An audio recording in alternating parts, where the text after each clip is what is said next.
Welcome back to the channel. I'm honored to have you here once again as we explore a question that many seekers, skeptics, and even long-time practitioners have silently asked themselves. Is Buddhism just a spiritual pillow, a soothing escape from reality? Or does it possess the power to fundamentally change who we are, how we live, and how we experience the world? Today, we are diving deep into this question. We'll unpack the layers of Buddhist teaching that go far beyond comfort, delve into the radical transformations that the Dharma can ignite, and share real-life stories of people who turned their lives around, not because Buddhism made them feel good, but because it woke them up. Let's start with a basic truth. Pain is inevitable. Life throws difficulties at all of us, illness, heartbreak, uncertainty, aging, and eventually death.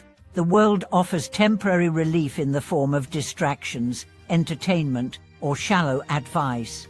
But once those distractions fade, the pain returns. This is where many first meet Buddhism, not in a monastery or retreat, but in the middle of personal crisis, looking for something, anything, that might help them hold it together. And yes, it's true that Buddhist practices like meditation, chanting, or mindfulness can provide comfort. Sitting in silence can quiet the mind. Reciting a mantra can soothe the heart. These practices do work, but here's the deeper point. That's not where Buddhism ends. That's where it begins. The comfort that Buddhism provides is not an escape from pain, it's the strength to face it. It doesn't numb you. It awakens you. And in that awakening lies the power to change not just your mood, but your entire way of being. Let me tell you a story. There was a woman named Anna who had just lost her father. They were very close. His death left her shattered. Her nights were sleepless, her days colorless. Friends tried to help, therapists offered advice, but nothing touched the depth of her grief. One day, by sheer chance, she came across a book of Buddhist teachings. It spoke of impermanence, not in a cold, clinical way, but with deep compassion. It said, everything rises and passes, everything you love will one day be gone. But in knowing this, you can love more deeply, not less. These words pierced through her fog. She wasn't ready to feel better, but she was ready to feel truth.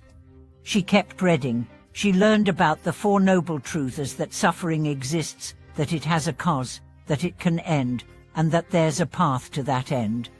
She began meditating. At first, it was hard.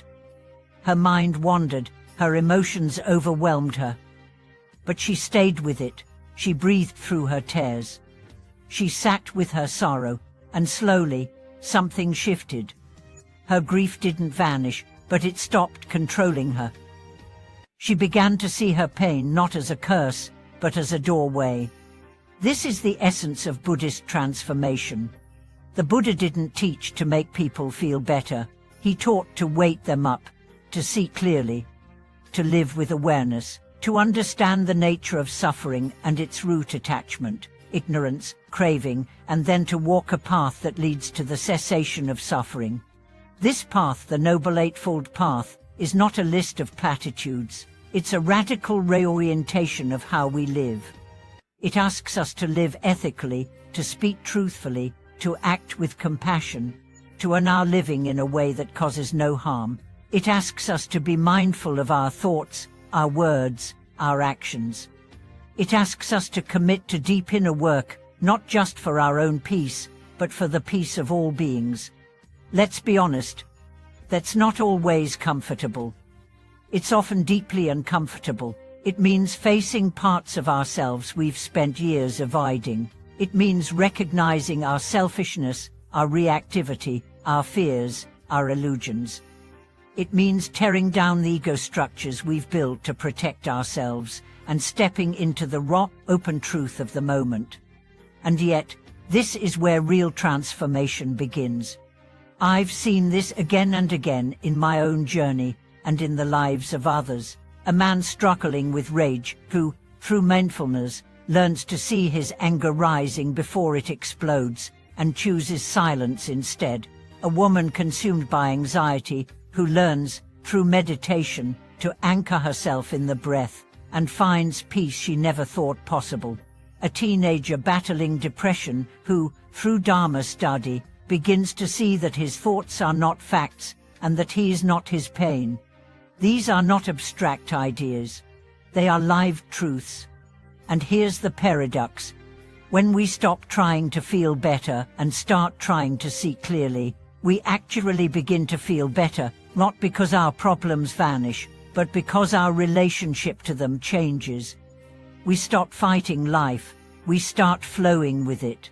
We stop needing things to be different in order to be okay. We start discovering the okayness that was always already here. This is not comfort. This is liberation. And let's talk about identity. So much of our suffering comes from clinging to fixed ideas of who we are. I'm this kind of person. I need this to be happy. I can't survive that. Buddhism cuts through all of it. It says, there is no fixed self. You are a process, a river, constantly changing. The more you try to freeze your identity, the more you suffer. The more you let go, the more free you become. This insight alone can transform your entire life. Suddenly, you're not trapped in your past. You're not bound by your mistakes. You're not limited by your fear. You begin to respond to life, not from habit, but from presence, from wisdom, from love. And yes, that requires effort. It requires daily practice. It requires sitting when you'd rather scroll, reflecting when you'd rather react, breathing when you'd rather blame.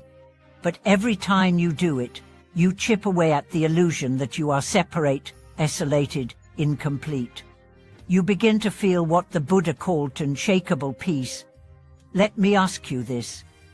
When was the last time you felt truly free?